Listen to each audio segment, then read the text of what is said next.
naging malungkot si Daddy Frankie nang itinanong niya sa bata kung sasama ito sa kanya, ngunit ang sagot ng bata, hindi. So alam naman natin na mahirap sa isang bata na malayo sa isang magulang. Tapos itinanong naman ng nanay pero hindi to pumayag, mga kaidol. So gusto man ni Daddy Frankie na ampunin ang bata, but hindi, ang nanay at ang bata hindi pumayag po, mga kaidol. Dahil na nasanay na nilang isa't isa na magkasama ito. Ang purpose lang ni Daddy Frankie ay magkaroon ng magandang kinabukasan ang bata at matulungan niya ito punto por punto. Ang point lang naman niya, ang iniisip ni Daddy Frankie, yung kinabukasan ng bata. Na kahit isa man lang doon, maalagaan niya, punto por punto, pagdating ng balang araw, yung bata na kinupkup niya, someday ito rin makakatulong sa kanyang pamilya. Marami ang nalungkot sa desisyon na kahit yung bata ay ayaw talaga sumama kay Daddy Frankie. Gusto ni Daddy Frankie na sumama yung bata sa kanya. Naging malapit ito kay Daddy Frankie, pero yung bata ang umayaw. Dahil sa kadahilanan, mahirap sa kalooban ng isang bata malayo. Punto por punto sa kanyang magulang. Sabi pa nga ng iba, mga ka-Daddy Frankie, kung ako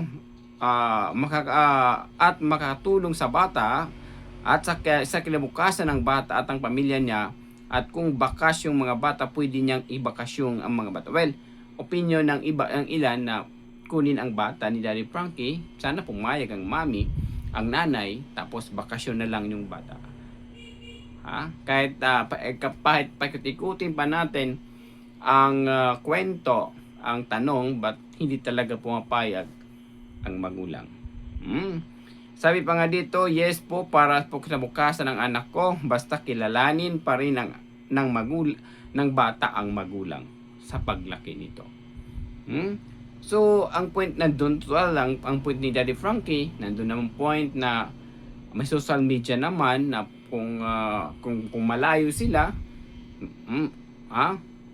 mayroon namang teknolohiya na pwede kahit malayo magkaroon ng komunikasyon. Mag-video ko lang sila through Messenger, Viber man yan, kung ano man yan, mga apps na yan na magkaroon sila ng contact. Yun sana ang malaking puntos kung pumayag at sumang-ayon ang bata sa kagustuhan ni Daddy Frankie. Sabi pa nga dito, Daddy Frankie, papag-aralin lang naman ang bata, hindi daw ito aangkinin. Okay? That's better for the sake of the nice future of child. Then if already finish on his studies, there will be a nice future for the whole family. Yes, yung point ko kanina, na yun why na nakapag-desisyon si Daddy, kasi naawa siya na lahat ng anak ni nanay may problema sa mata. So malaking tulong na rin po yun, na kahit isa man lang doon kunin niya. Yun po, mga ka-idol, na ayun, kahit gusto man ni Daddy Frankie, iniintindi na lang niya, nirespeto niya ang desisyon ng magulang. Na sana tuloy-tuloy ang pagtulong ni Daddy Frankie. So alam ko hindi to papabayaan hanggat maliliit pa Sana may balang araw makabalik si Daddy Frankie sa Mindanao, at mamit ito. Sana mapag-isipan ng nanay na pumayag na. At sana yung bata rin maengganyo ng nanay na sumama kay Daddy Frankie. So para sa akin, mga ka-idol, parang mahirap po kasi nakikita naman natin yung mga bata magalang, marespeto. So mahirap i-distance sa magulang yung ganun. Kasi tinuruan ang mga bata ng maayos na pang-uugali. Tinuruan ang mga bata paano rumispeto sa kapwa. Doon natin masusukat na mahirap mawalay, magkahiwalay, ika nga, yung nanay at ang anak, punto por punto. Actually, mga ka-idol, maraming sumasang-ayon talaga na kunin Daddy Frankie yung bata. But ang bata lang talaga at ang nanay ang umayaw. Hindi nila gusto na magkahiwalay sila. Kung gusto man ni Daddy daw ang kinin yung isang bata, kunin na daw lang buong pamilya. Kunin na lang daw ang buong pamilya at itira doon sa shelter niya, punto por punto, kung saan tinirhan ng mga beneficiary ni Daddy Frankie katulad kay Oliver, Nida at iba pa, punto por punto. Sabi pa nga iba dito mga ka-idol, sana pumayag ang nanay ng bata para maging maganda ang kinabukasan ng bata. Pag nagbinata na, katapos magiging maganda rin ang buhay ng pamilya nung God bless po. So marami talaga sa mga ay na yun lang yung way. Kaya lang mga ka-idol, wala tayong magawa dahil nandun yung word na nagmamahalan. Iba yung love na ipinakita ng mag-inay sa pagko-content ni Daddy Frankie. Sabi pa nga dito, Daddy Frankie, napakabuti niyan tao, swerte ng family na ito, napagkakataon na pumayag na pumunta ang bata kay Daddy Frankie ang bata. So marami talaga almost umagree na kunin Daddy Frankie ang bata.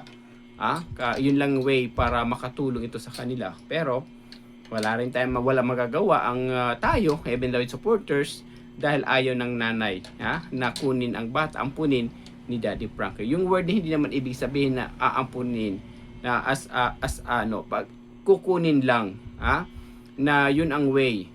Parang si Daddy Frankie ang magpalaki, magpaaral to hanggang makapagtapos, at kapag makapagtrabaho, hindi na nandun, pwede na siya bumalik sa kanyang biological parents at saka sa kanyang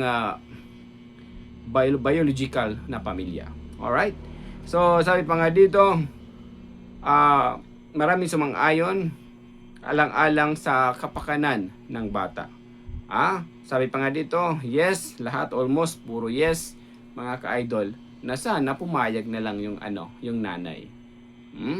Kahit yung pag hindi ng bata, baka daw mag-rebelde tuloy ang bata, baka balang araw problema tuloy si Daddy Frankie, na pinilit ang bata isama. Kung gusto man ng nanay, kung ayaw ng bata, wala rin magagawa ang nanay kasi ang bata iiyak at iiyak din yan. Mahirap din yun ang negative. Na kung isama ang bata, for example, kagustuhan ng nanay, ayaw ng bata, sumama kay Daddy Frankie, mahirap po yun. Unang-una, baka magkaproblema at lalong magkasakit ang bata. At magkaproblema tuloy si Daddy Frankie. Alright?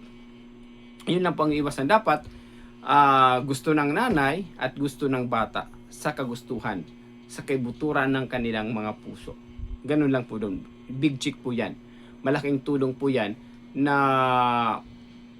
malaking impact po yan mga ka-Daddy Frankie na makukuha ni Daddy Frankie ang bata bilang kanyang aalagaan at bilang kanyang ituring ng sarili niyang anak, punto por punto. Sabi pa nga dito mga ka-idol, para sa future ng bata, maganda po yan.